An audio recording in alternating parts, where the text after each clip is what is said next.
Number 1. Formerly Day 6's Jay.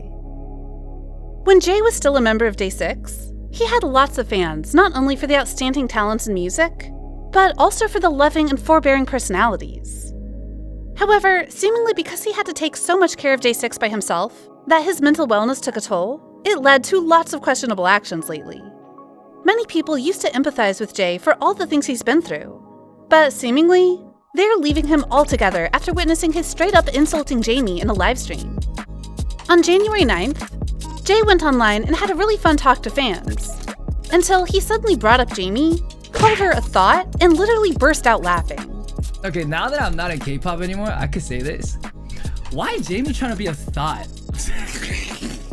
According to netizens, what got on their nerves even more was that before referring to Jamie, Jay even emphasized how he wasn't in the industry anymore, so he could say things like that.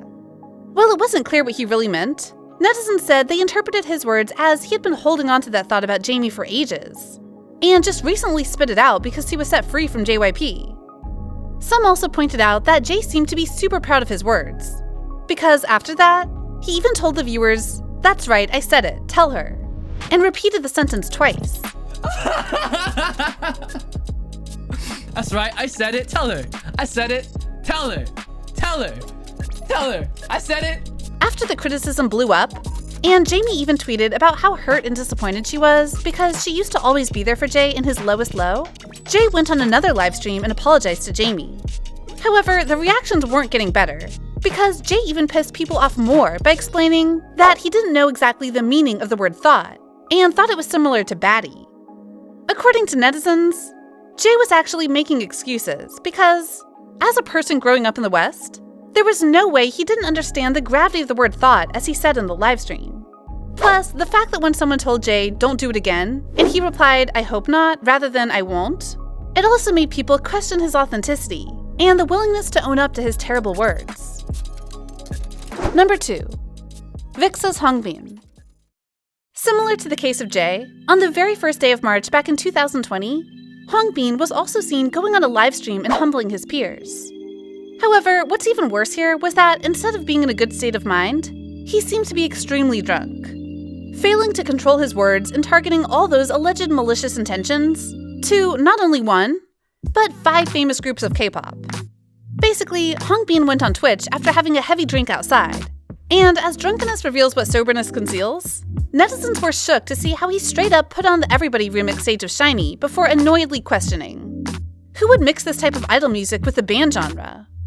Though that was already a huge shocker to his viewers, Hongbin still continued humbling EXO and saying he didn't like the way all members were strictly managed by SM Entertainment from the expressions to the moves, while VIX could carry everything by themselves from A to Z.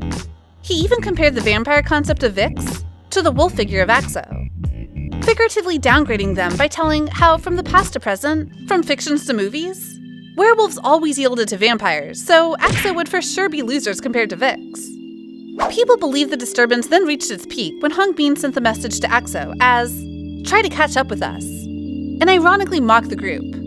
Oh, I forgot, no one in the Wolfpack could catch up with us ever. The thing is, since EXO has been outshining VIX on every front, from the domestic to the foreign market, and from the individual to the group brand value, according to many netizens, it was almost humiliating to see Hongbin try to defend himself in the most pathetic way like that. However, in big contrast to everyone's belief, the beef didn't end there. And somehow, as an experienced male idol being in the industry for 9 years, Hongbin is still said to neglect all those gentleman manners to drag Red Velvet, a girl group, into the mess. Commenting about the Red Flavor remix stage of the girls, Hongbin was seen saying the performance was too loud, too much of the idol vibe, instead of highlighting the artistic elements, too colorful, and clueless of what the audience likes. After a rant about SM Entertainment's artists, Hongbin targeted Infinite, one of the most famous Gen 2 boy groups and technically also his seniors. Here, Hongbin complained how the choreography of Infinite's Be Mine was a joke, and he would beat the choreographer for failing to do his only job.